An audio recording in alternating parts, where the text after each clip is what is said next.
Everything was very quiet. Thomas didn't know what to do. Then he heard a voice. Hello? Thomas looked around. There was no one there. He waited, hardly daring to puff. Hello? Thomas looked around again. He couldn't see anyone. The voice seems to be coming from the bushes. Very slowly, Thomas chuffed forward into the bushes. The branches crackled and crunched. Then Thomas gasped. His eyes popped wide with wonder. There, on the other side of the bushes, was a very old engine. It was broken and rusty. Thomas felt scared. He didn't dare speak. Then, the old engine smiled at him. It was a little frightened smile, but it made the old engine look kind and gentle, and it made Thomas feel less scared. Hello. Too bad your brakes failed. Doesn't that always happen when you're on a hill? The old engine smiled again. Thomas wanted to smile too, but he was scared. He didn't know whether to speak, toot for help, or race backwards as fast as he could chuff. But Thomas didn't move. He couldn't take his eyes off this extraordinary engine. Hello, my name is Thomas. My name is Hiro. Thomas wasn't sure what to say next. He had never met an engine as old and strange as Hiro. Why are you here? Where have you been? That's a very long story. Do you like stories, Thomas? Yes, the little engines in the hills tell me stories all the time. Then, I hope you will like mine. I came here a long time ago from another island.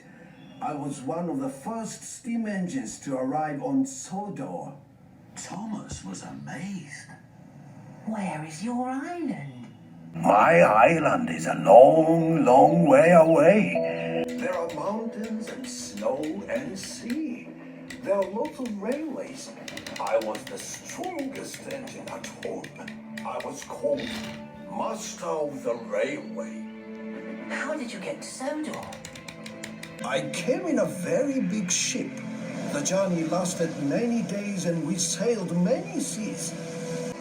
When I arrived at the docks, it didn't look at all like home. What was Sodor like then? It was very quiet. I was the only engine on Sodor. They called me Master of the Railway here too. I was very happy. What happened? I started to break down. The mechanics didn't have parts for me. So, I was put in a siding. I had to wait for parts for my island. I waited and waited. And now, I'm sure the parts will never come. Thomas's eyes were wide with wonder. Do you miss your home? Yes, I do. I miss being master of the railway. Thomas looked at his sad new friend. He felt sorry for Hiro. I know. I'll go and get the Fat Controller. The Fat Controller runs our railway now. He'll know how to help you. No, please don't do that. You must not tell the Fat Controller. Thomas was surprised. Why? I'm an old engine that cannot be repaired. I know what happens to old engines that cannot be really useful. They're scrapped and sent to the smelter's yard. That's not fair. That's not right. That can't happen to you. Thomas could see that his new friend, who was once master of the railway, was now old, alone, and scared. So Thomas made a decision. I will look after you, Hiro. I won't tell the Fat Controller until you are fixed. You are safe with me. I'm sure I can find the parts to fix you. I promise I will make you a really useful engine once more. I will make you master of the railway again. Hero smiled the biggest smile he had smiled in a long, long time. Thank you, Thomas. Thank you for looking after me. Thomas puffed with pride. Later that morning, Thomas was at the Sodor Steamworks. He was having his brakes fixed. Thomas liked the Steamworks. There was hustle and bustle, sparks and spanners. It was lively and friendly, and there was Victor. Thomas liked Victor.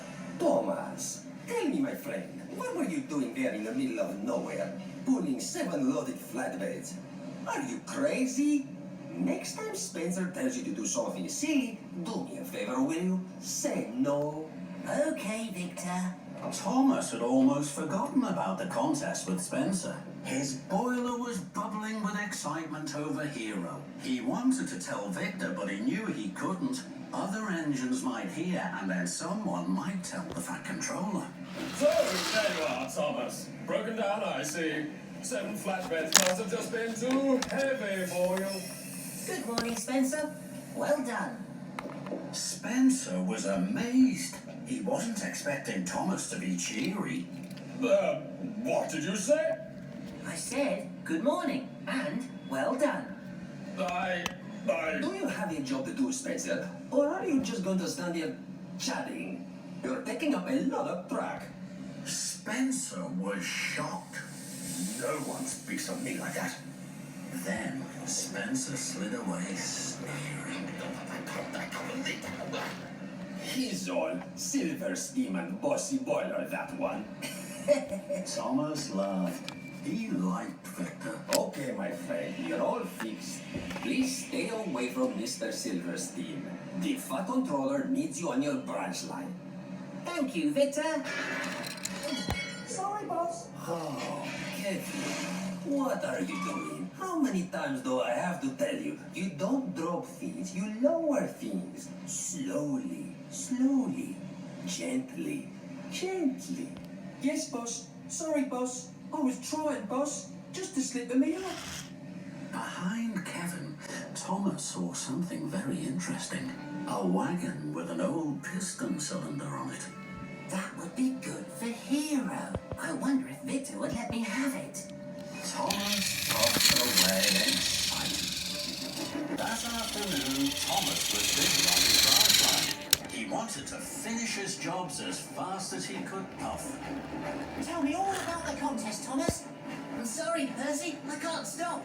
I've so much to do. I'll tell you all about it later. Percy was disappointed. Bye then, Thomas. Later, Thomas puffed back to the Sodor Steamworks. He was pleased to see it was very quiet. What's going to happen to that old cylinder, Victor? That heap of old junk is just taking up space. Shall I take it away for you? Aren't you too busy, my friend? No, I can take it easily. Would you like an helping hook?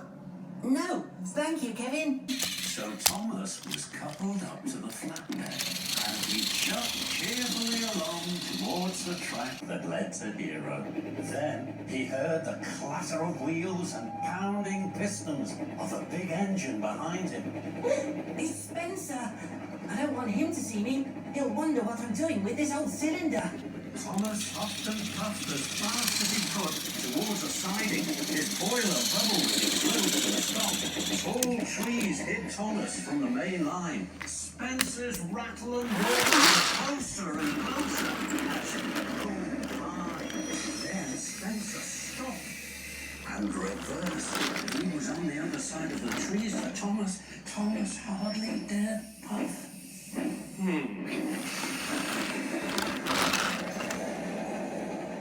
Bust my buffers. That was close. Hero was very happy to see Thomas. Thomas's driver and fireman unloaded the old cylinder. Tomorrow, Hero, I'll come back and we can start work. I have to go back to Tidmouth Sheds now. The other engines will be wondering where I am. Thank you, Thomas. Thomas smiled and steamed quickly away and puffed back towards Tidmouth. chuffed round a bend, then he gasped. Cinders and ashes. The Duke and Duchess of Oxford's summer house is very close to Hero's hiding place. Spencer will be here every day. If Spencer finds out about Hero, he'll tell the Fat Controller, and then Hero is sure to be scrapped. I must be very, very careful.